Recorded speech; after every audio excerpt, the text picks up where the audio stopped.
Hello and welcome everybody to New Earth Consciousness. Tanya here, and I'm with Jacquie Mync.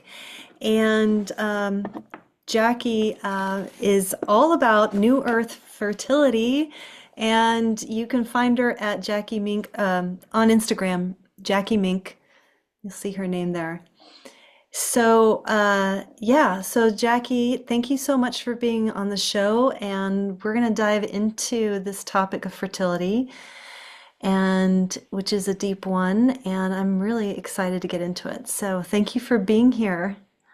Thank you for having me. And I love the pink bow. It's just so Yeah. like it's so like bring on the femininity. Like it's so fun. Mm, Love that. yeah. Let's dive into that because really, I mean, as and I don't look, you're the expert. Clearly I'm not. But one thing I do know is that fertility issues have been on the rise. Have they not? Things are not Yes, getting they have. better. Yep. That's right. Yeah. Yep. And I think it really comes down to the environment we're in. Like there's so many toxins, there's so many different and also well, it's not only the environment, but internally and externally. So if women are working more hours, they're burnt out, they're not receptive, their bodies are not in a state of receptivity. So yeah, there's a number of reasons why it's rising. And I think if there's more conversation about things like returning back to feminine essence and not working as hard and all these just small little shifts that can create big shifts in terms of the female reproductive ability. Yeah. Yeah. Yeah, the female reproductive ability, and not only that, but I feel like just the female body in general. You know, Yeah. like one thing that someone shared with me recently, and I don't know why I never thought about it, but it's like I remember, there's kind of a fad that's called like 75 hard. Have you heard about this? Oh I gosh. don't even know what that is exactly, but it's like it sounds very painful, like do 100 push-ups 75 days in a row, or something like that, like no matter what you Yeah. do it, right? And a friend of mine was telling me, and ice baths and all these very harsh um, practices or even fads, and they're they're coming from, they're designed for men. Yes. So, can Yeah. I share with you a story of mine? Okay, so Yeah, the of ice course. bath craze, the cold Oh water baths, gosh. all of that. So I did that. I did it twice. I had to learn twice the hard way. So the first time I got into the cold river in November with a friend of mine, and it did. It felt amazing. I mean, I was like invigorated. I was like, wow, this is so cool. I think it was only a couple weeks later, I came down with pneumonia. I've never had pneumonia in my life. I Really? had to go to the hospital. I was so sick. Mm. Then I was like, okay, well, maybe that's not for me. Then, I don't know, this time it was summertime. I was like, okay, it's summer, right? I should be able to handle it. I got into a really icy cold mountain stream of water. My Yeah. voice disappeared completely for a week. I could not speak. I could not speak. I was like, Oh, yeah, I'm sorry, my voice is gone. So yeah, I just wow. think there's so much in our culture that does It's not not honoring honor. it doesn't honor the womb space. And like a really basic principle in Chinese medicine and Ayurveda is like warm food, warm womb, or like warm things, warm womb. And that itself is against what society is doing. It's like go hard, do this 75 hard, do this ice baths. And it's like, well, actually that's not for the womb. Like that's why your body like had a reaction like that, like a pneumonia, like that's like cold, right? It's like Right. it that is your womb is like th I This is am not cold. safe. I It's am not safe cold. I to. am cold. I'm Yeah. gonna linger onto this cold until she gets the message never to do this again. But I mean, the thing is that new research has come out about it, Mm. and slowly women are starting to see not to do ice baths and things like that. I think um, the the research is like you can still do it, but for women, it needs to be a lot warmer. Like it Yeah. doesn't need to be 3 degrees. It can be like 13 degrees or Hmm. 14. Like, do you know what I mean? So you still get the shot, the benefits for the nervous system in that, but it's not as cold as what a man would require for his Yeah. body. Isn't that Yeah. interesting? Wow. Yeah. Yeah. Warm food, warm womb. Yeah. Warm womb. Yeah. Yeah. Yeah. And even things like, well, we're in summer in Australia at the moment, and um, even like being able to drink just like room temperature water, and you want to drink cold, like you want to drink chilly water, you want to drink, but it's actually not conducive to warm womb. So it's like Yeah. expanding your capacity to just have room temperature, Yeah. or like continuing to honor the womb space, if you will, because Yeah. it is an honor. If you are shocking it with cold, it's not going to respond. And like you said, you've had actual stories of how your body has rejected Yeah. the extreme cold. Yeah. I'm curious what your take or stance is when it comes to women that are struggling with fertility and they've been told um yeah, you're gonna have to do IVF or that whole route. What's your perspective? I I believe in IVF. I'm not saying that it does, like it's a medical miracle. And for me, it's there's not enough education around what else you can do to naturally conceive before you go down that route, or make that route even more successful. So what Mhm. I mean by this is like it the new earth fertility that we talked about at the beginning. It's like actually looking at your whole hologram, looking at your spiritual, physical, mental, emotional. And that's not what IVF doctors do. They're just like the science and data. Here you go. This is what you need to do.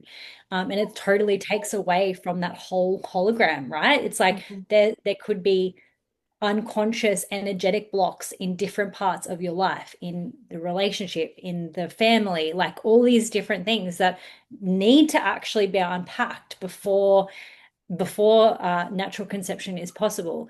Um, and or if you go down the IVF route, making it more successful, because it has currently it's like a 70 to 80% failure rate every cycle.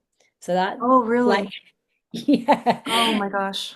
Big, because that's like the mainstream way of thinking is like it's been XYZ amount of months.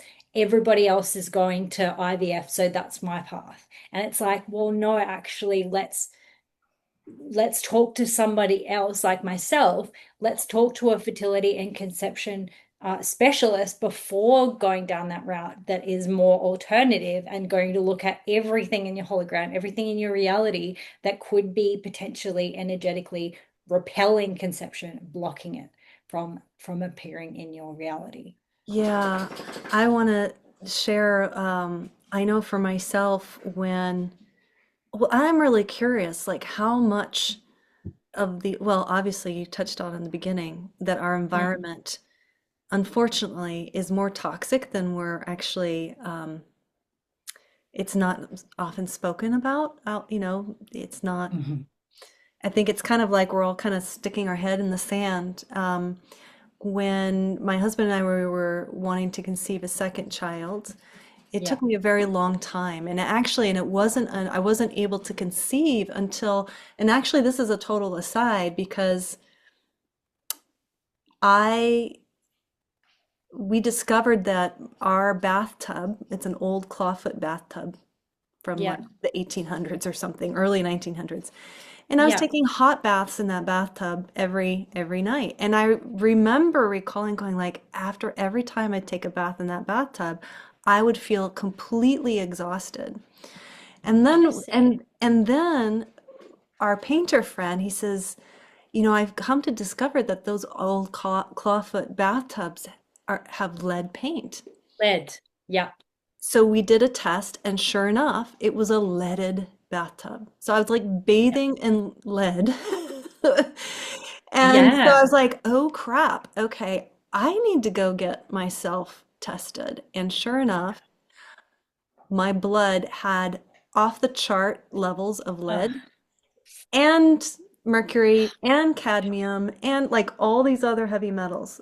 oh, So I was like, okay, well, this is explaining my fatigue. And so I did yes. the EDTA chelation process for 9 months with my naturopath.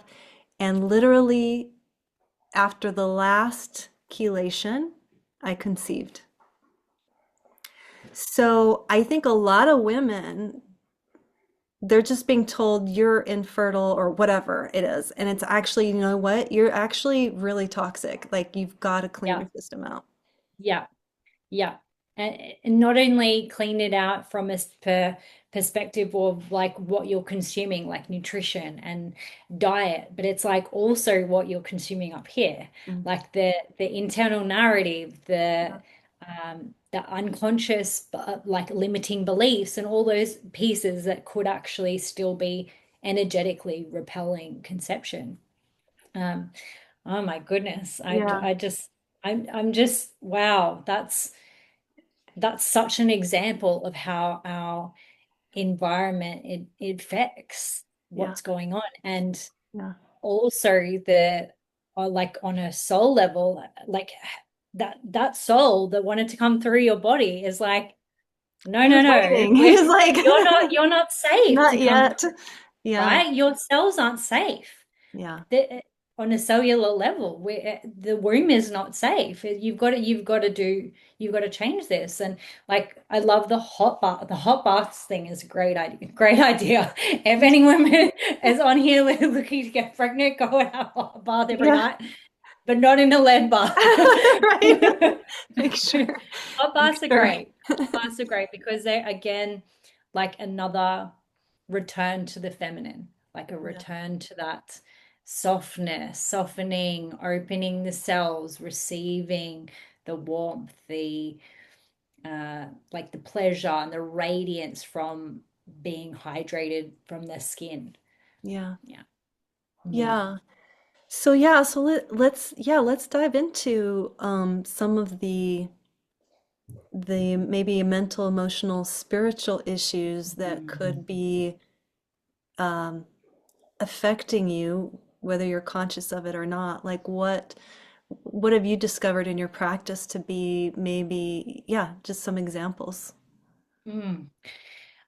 Well, I have yeah, there's a number of women who feel like it's their fault and they feel like the burden is on them. And it's actually when you go into the male like unconscious beliefs, it's that the number one fear that comes up is that I don't want to fuck it up like my parents.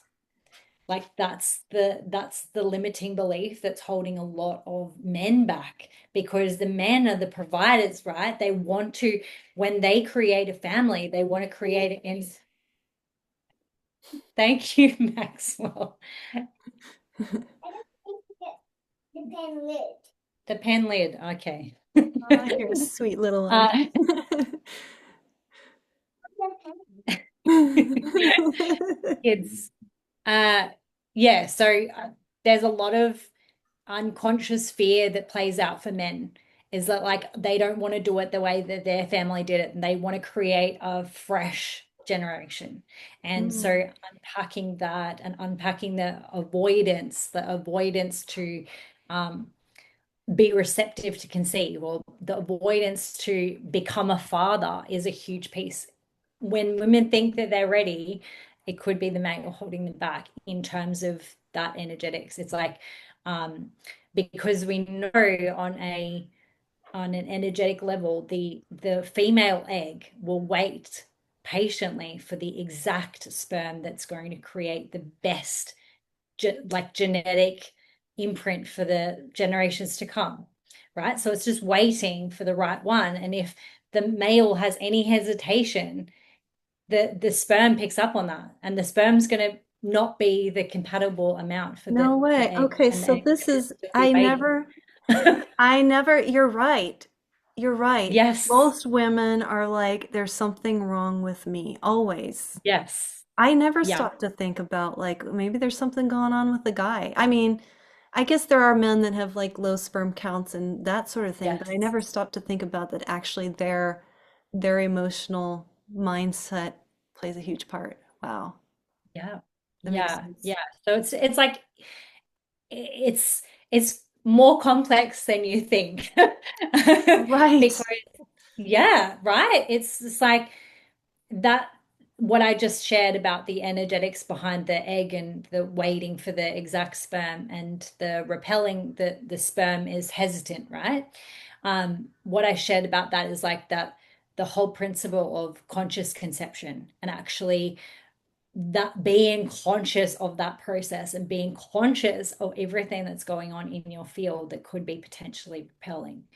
And another thing for men is if they have lots of projects or like, uh, Mm. for example, if they were my example and my story is that um, I'd been infertile for a number of years and we were in the process of trying to conceive, and my partner had a book he was launching, right? And he was like, that's his baby. And we don't even think about that, right? Oh yeah. Energetically, that's his baby. And he's all of his energy is going into releasing that into the world, right? Birthing that into the world. Mm. And then literally 1 week after he launched the book, then we conceived. Really? It's, Oh my God. yeah. So it's just like we can have so much more foresight into that if we know that those projects are coming up, those books are coming out, all those different pieces. It's like if you're more aware that that's hey, that's going to be an energetic hole for that person until Right. that's out, right? So Yeah. at least we know, hey, okay, well, this could be a block instead of being like, it's all me or I did, it's about me. Well, actually, Yeah. actually, let's look at what they're doing. Are they doing a renovation project in a house? Are they doing um, I've had another client as well that's like they they renovated their house and then when they sold it and then moved into another house, that's when they conceived. But they'd been trying for years. And it's like all these little pieces that we don't think about that's in our reality that are creating a block. And that's circles back to the beginning of the conversation. It's like that is why infertility is on the rise because we're unaware of all these other things that potentially be blocking. Yeah, Mm. for sure. My cat is here and he's pardon me. Oh my gosh. He's like hitting the computer. Go on. Uh, yeah. Yeah. It's true.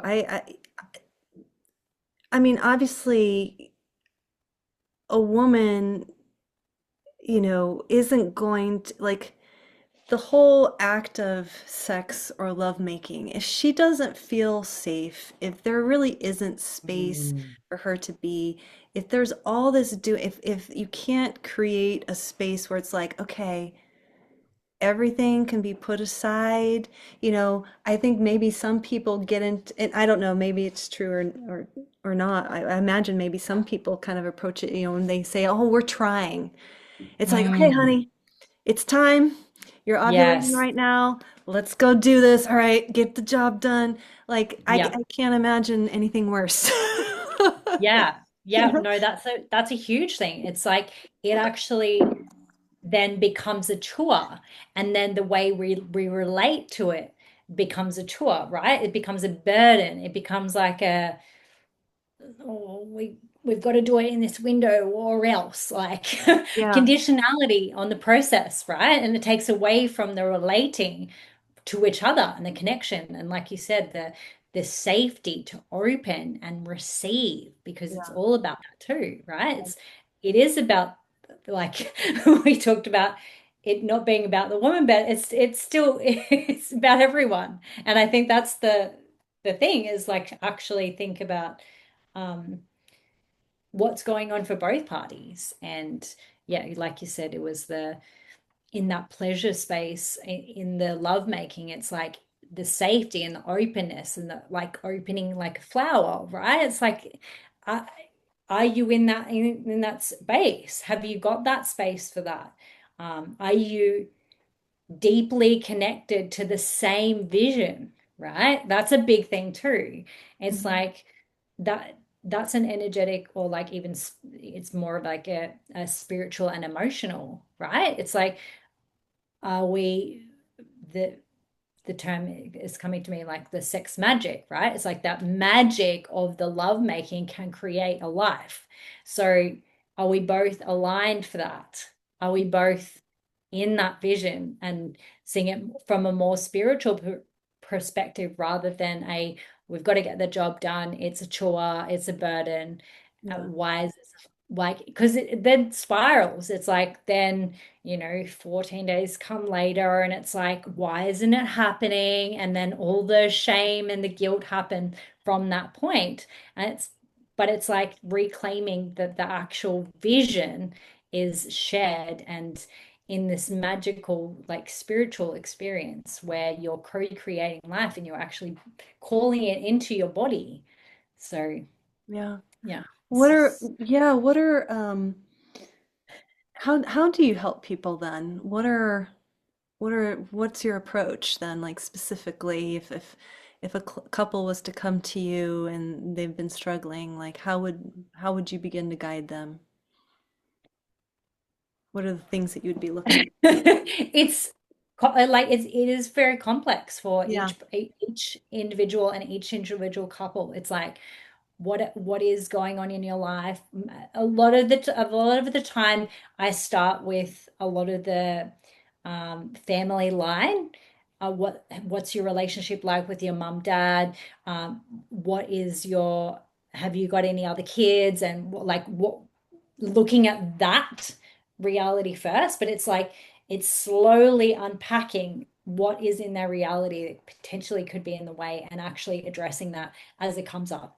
And that's how coaching works, right? It's like we're addressing what comes up in the block of the way to forward, yeah, right? So yeah, there's the same principles for fertility. It's like what is in the way of the space, what is in the way of conceiving this week, this month, like hmm, if that makes sense. So yeah, sure, yeah, that's how I do it, and it's very intuitive as well. It's not like um an IVF process where when you do your injections and when you do right, your it's not like that, because every situation and every person is so different, as with coaching. And it's just like unpacking and unpacking and unpacking, and what's in the way, and like mhm, let's get closer, let's get closer to natural conception, and if natural conception is still not happening, then we look at IVF, because we've already prepared ourselves over this course of time, that then it can be more successful when you start.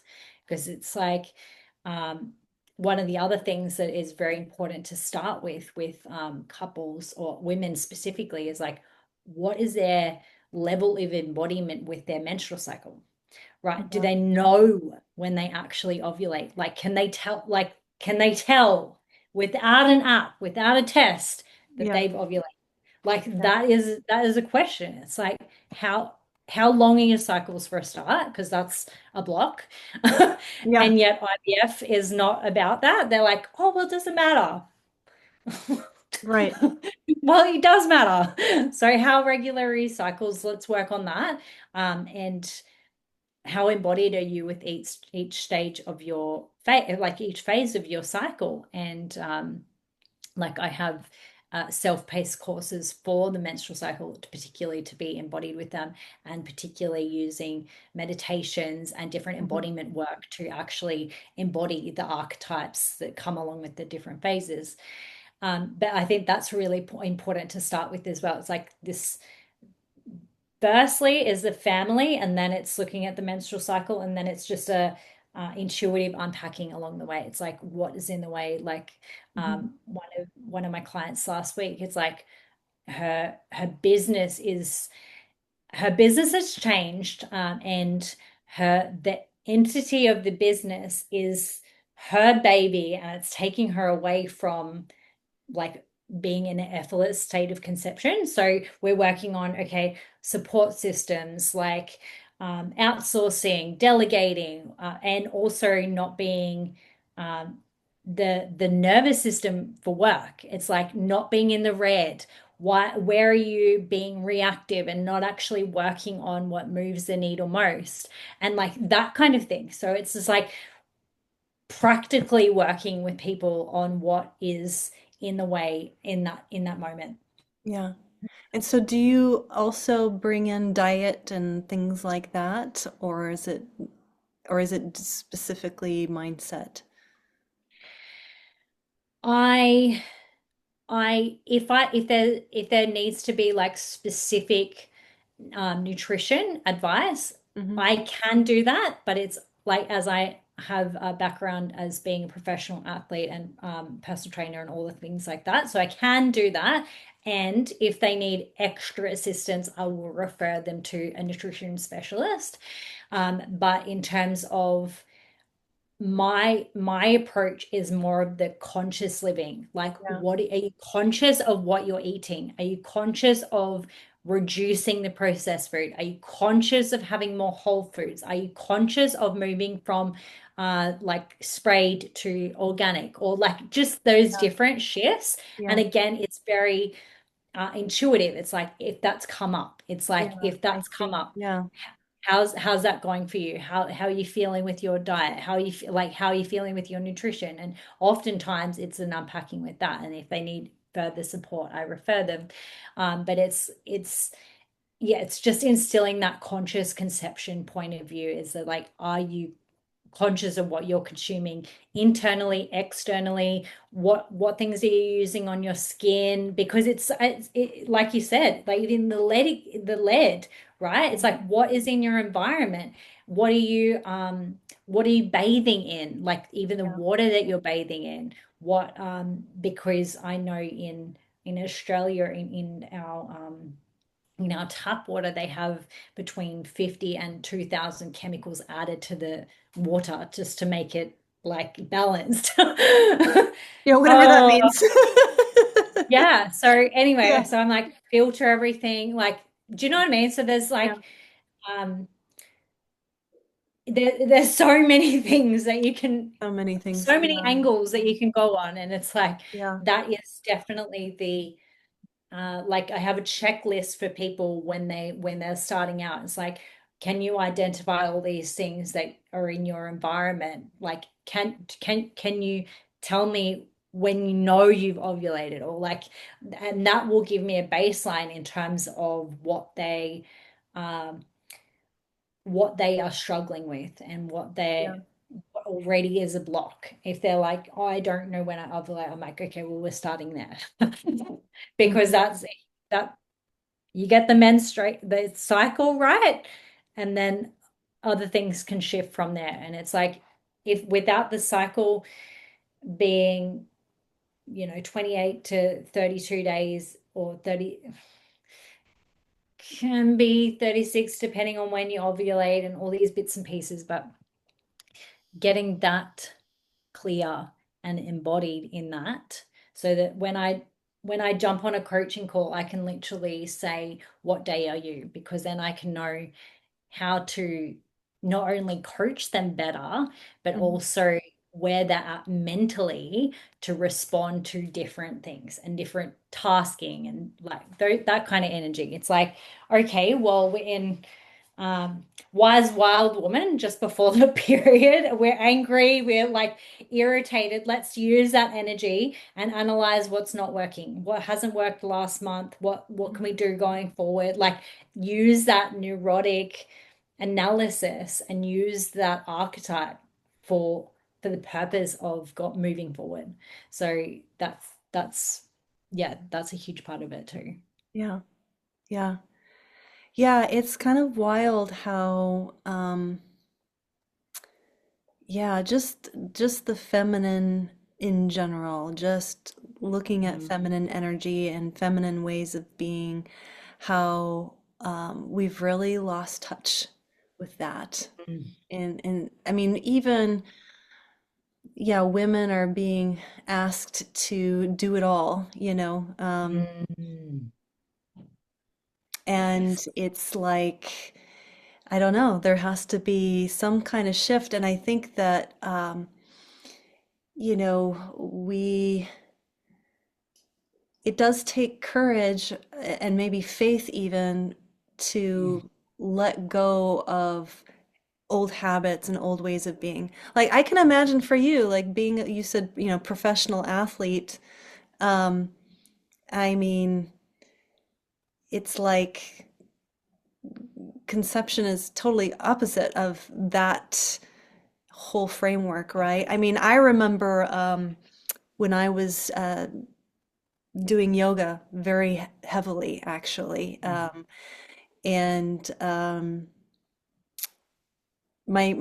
I was doing like I was living in an ashram and I was doing 4 hours of yoga a day. My period disappeared. Mm. Like my body just, and I remember telling my brother, he's like, that's what happens to Olympic athletes. And I remember actually thinking to myself at that time, like, I'm like, oh, goody, my period's gone. Like there's such a, Mm. also just not the right relationship with it. It like, to me, I was almost happy. I was like, oh, good, it's gone. Like I don't want to have to deal with it. But it's like, no, that's actually not a good sign. Yes. Something's not working, like your body's out of balance. Um, Mm. yeah, it's really interesting how we have to, in a way, it sounds like, kind of going back to more of these traditional systems like Ayurveda and Chinese Yeah. medicine and, Yeah. you know, Yep. Um, when you said about the like being a professional athlete and actually when I had developed a lot of mental illness based on that. So a lot of I had anorexia, body dysmorphia, hmm you name it. I had an overactivity obsession. I had the Fitbit things, the ones that hmm measure your calories, and I would just live by that. And I was like, if I haven't burned enough calories, I'm not going to bed, and like just yeah, yeah, all yeah. this crazy stuff. But when I had a fellow fitness professional at the time, he said to me, I'm like, he said, you don't actually know, you don't see how lean you are. And because I was in this like rose-colored glasses, kind of like, oh, I look so lean. I'm like so Mhm. great. I'm like, upholding my athlete status and look a certain way and receiving so much external validation from the fitness community. It's like, oh, wow, you're about to compete. Woohoo. That like, it fed it, it kept feeding it. Anyway, this fitness professional said to me, it's like, you need to go to a fertility, like a doctor, just to get everything checked out, like just to see. And I went to her and got a whole lot of testing and not yeah, account. I'm not 100% sure what it was because I was in quite a daze of mental illness at the time. Mhm. And 2 weeks later, she called me and she goes, "You have to come in. Like, I'm not going to discuss this over the phone with you." And when I got to her office, it was like she laid the tests out for me and said, "It's not looking good. You're not going to be able to have a family." Mm. And from that moment, I had a choice. I had a choice that I could either continue to be a professional athlete. I can choose in that moment that I'm going to have a family. And I Mm. obviously chose the latter. Mhm. And at the time, I didn't have a partner, like no dependents, nothing. Yeah. And yeah, I was just like, okay, that's my choice. And from that moment, it was like choosing how to remember how to be a female. Mm. Like letting go of that whole masculine identity, everything attached to fitness, and moving into, whoa, my body is actually not supposed to have abs. And we'll get to that. Like, yeah, I, yeah, because Yeah. Yeah. my now fiance, he was in the picture like a matter of weeks later after this Yeah. event, right? Yeah. With this lady. And even though, because I'd made that choice, in my reality, it fully shifted. It's like, I'm going to, like, the universal God was like, hey, here's your man now. Here's like, you're going to have a kid with him. And like, I was just like, whoa, it's happening pretty fast. But that was what can happen when we take radical responsibility for our health and for our choices. Yeah. And yeah, where was I at? Yeah, when he showed me this the epigenetics, which is another, it's like a technology based on Chinese medicine and Ayurveda and epigenetic expressions. And I went through a test with that, and it showed me my body shape. And what I just said before, my body shape actually naturally holds a lot of estrogen around the womanly parts, the Yeah. hips and the lower belly and all those things. And I looked at that, and that solidified my choice, right, to move away from the fitness industry, because here I was going like this to my biology, Sure. my Yeah. my own body that I've Yeah. chosen in this lifetime. I was like, no, it needs to look a certain way. I will have abs. And yet to get abs, it meant I was so sick. Does that make sense? Oh So yeah, some that people can you had have to abs. go against your innate, your God-given DNA, design. yeah. Yeah. Yeah. And yeah, so that was like a huge shift for me as well, because it was like uh, seeing that only certain body types or certain epigenetic expressions can actually hold abs all year round, and the tall ectomorphs, and they can do. And I'm like, that's actually not me. I'm short. I've got Yeah. here I am. Like I'm not in homeostasis, and now I see why. Now I see that I'm not the body that I chose, and I'm forcing it to be something that I'm not. And that was a huge piece of like letting go of that, letting go of the abs and the identity that come with the abs, and embracing estrogen and cellulite and all the bits and pieces, because that's when I feel most happiest. That's when I'm in homeostasis, is Yeah. when I've actually got a bit more fat on me. Yeah. Yeah. Yeah. Yeah. Yeah, Definitely. crazy. Crazy. But yeah, I think that really links back to what you said, is like this, we live in this society where masculine, the masculine is rewarded, the doing energy, the 75 hard, the forcing us, our softness to be hard, Yeah. forcing our bodies to be something that we're not. Hmm. And I see this often on the other end of the spectrum. It's like people that are in the like more obese category, or they have more fat mass and they have more bone densities, right? Yeah. They actually, there's a reason that they've chosen to be bigger in this lifetime. And yet a number of them are like, no, society says I need to be thin, so I'm going to get gastric bypass, or I'm going to like Yeah. restrict myself and force myself to be something that I'm not. And yet their DNA actually says, hey, you're big for a reason. And this is Yeah. like, You're the this earth is your goddess. gift. It makes me think of that Yeah, this is your prehistoric gift. You're a figure, right? bear, you're a Yeah. nurturer, you're a community focused person. And yeah, that, I mean, this is another rabbit hole we've gone down, but Yeah. Yeah. it relates to being in homeostasis in the female body, and coming back to loving ourselves. And that's a huge thing for conception and safety in the body and reproductive receptivity. Yeah. Yeah. Yeah. And of course, like anything, anytime you expand in your awareness and understanding of these deeper truths, then of course it's like, I mean, I just think that when you are preparing for conception, like it does make a difference for the incoming soul, you know? Yes. Yes. It does. Yes. Yes. That's right. They're waiting for the egg to select the right sperm, right? They're up there waiting. Yeah. They're waiting for it all to align. And people are unaware that there's so many different complexities in their environment and their reality that could be that are not in alignment with bringing in a soul. Yeah. And I think that, like, for me, coming back to my own story with conscious conception, it was like this daily devotion to being committed to that alignment.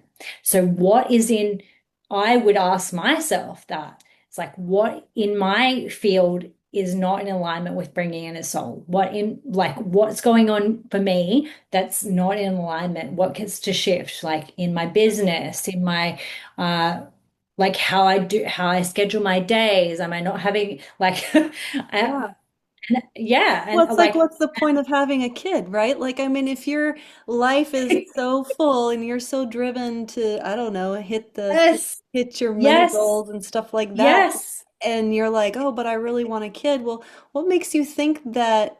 I mean, it's like, and where's this kid gonna fit? Like, you really, Yes. they're gonna take a, Yes. I mean, it's gonna be, if you don't do that, it really is a detriment to the child. Yeah. I think anyway, you know. Yeah, I agree. It's like um if you aren't creating the necessary space mentally, physically, emotionally, and spiritually, like it's all about space, right? Yeah. Spaciousness to bring this in, because when it happens, holy, Yeah. you won't have the space to have a business the way you were running it before.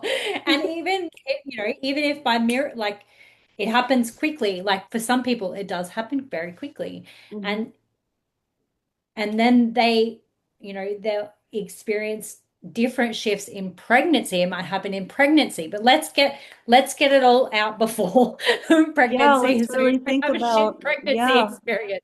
the more prepared Yeah, you can be, the better, because it is, you will never be the same, that's for sure, after, yeah. through and after. And yeah, it's important. It's important work for sure. Mm. That, and it seems to me that you bring that spiritual awareness and Mm. understanding that really that when people are coming to you and they're like they're struggling, like, okay, let's first break it down and get rid of the Yes, shame and the blame and all of that, yes, and let's really look, you know kind of, it seems to me, sort of like help people to, one, have the right mindset and understanding, okay, this is actually what's happening, right? Because we're all yes, making stories up about why or why not yes. it's happening. And then to yeah, just make space for grace, really, to take up space. Yes. Yes. Yeah. Yes. Yeah. Because the like another like I know you love energetics, so this is great. But like another energetic thing is like if you um oh my gosh, I've forgotten what I was going to say. It's okay. Well, us women were allowed to forget. I'm Yes, it's menopausal, you have a mum little brain, one. mum brain. What were we talking about before that? We're talking about just the great, the Oh, to grace. grace. Yes. Yeah.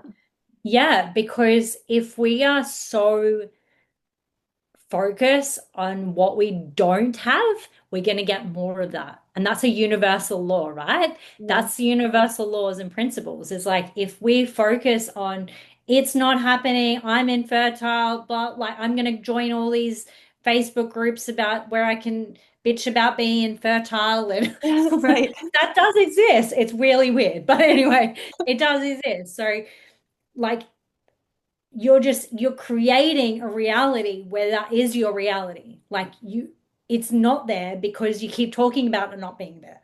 You keep focusing on it not being there. But what we want to get to is this place of, like you said, grace, where we're so connected and committed and devoted to the process of conscious conception that it doesn't matter whether it's happened this month or not. Like we're worthy no matter what. You're worthy no matter what, Yeah. whether it's happened or not, if Yeah. that makes sense. So we're getting to that place of grace where it's no longer, no, you're not charged on it so much that it's appearing in your reality so much more than it needs to. Yeah. Yeah. Absolutely. Yeah. What are your offerings right now?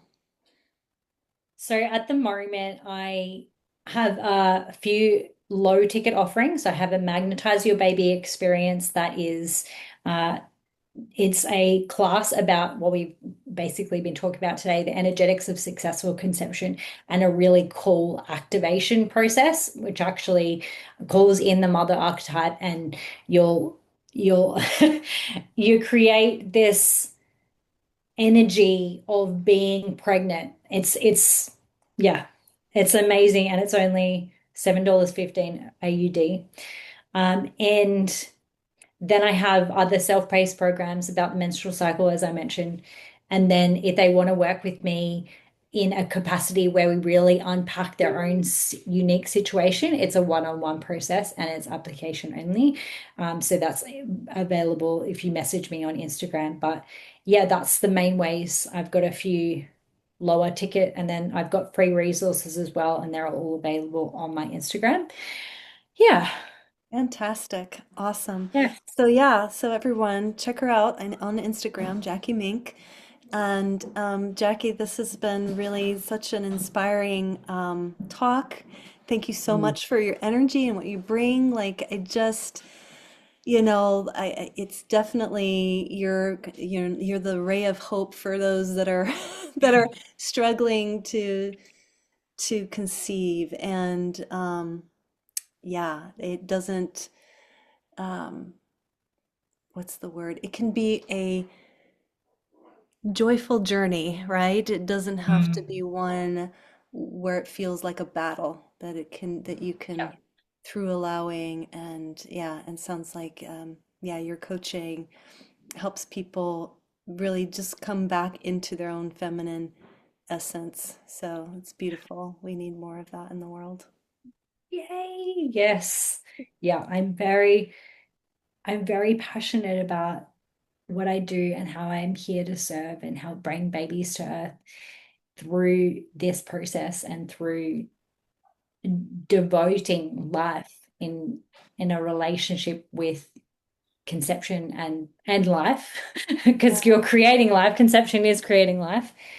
It relating to that in a whole new different way, in a whole new earth way. Yeah, absolutely. Yeah. Absolutely. Beautiful. Thank you so much, Jacquie, for your time, and thanks to everyone watching. And until next time, have a beautiful rest of your day. All right, bye, everyone.